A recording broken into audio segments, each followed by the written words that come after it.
দেখেছেন রাস্তাঘাটের যে বেহাল দশা।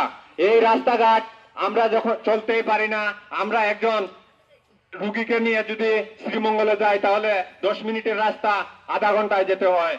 সম্মানিত উপস্থিতি, আরো আপনারা দেখেছেন আমরা আমাদের বুনবীর যে স্বাস্থ্য কেন্দ্র রয়েছে, এই স্বাস্থ্য কেন্দ্রের ডাক্তার আসে 10টায়, চলে যায় 2টায়, বাকি বদ্ধ।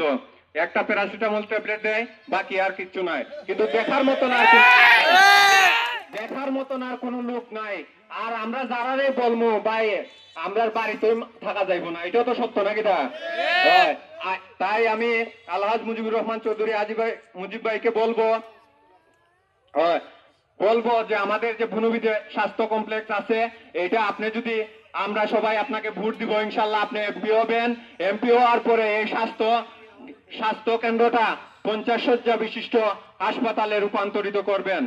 সম্মানিত উপস্থিতি, আপনারা জানেন আমাদের 3 নম্বর ওয়ার্ড সহ বুনবির ইউনিয়নে ন্যায় বিচার বলতেই নাই। 5 টাকার চায়ের মধ্যে ন্যায় বিচার চলে যায়। তো আমরা আমাদের বুনবির ইউনিয়ন সহ আমাদের 3 নম্বর ওয়ার্ডের এই ন্যায় বিচার যাতে পাই, সব সময়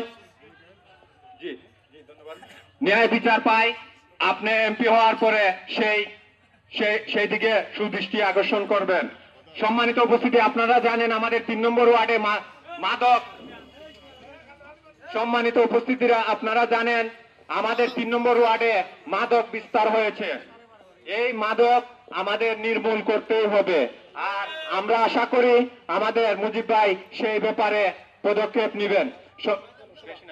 সম্মানিত উপস্থিতি, আপনারা জানেন হাওর আমাদের সাধারণ মানুষের দাবি।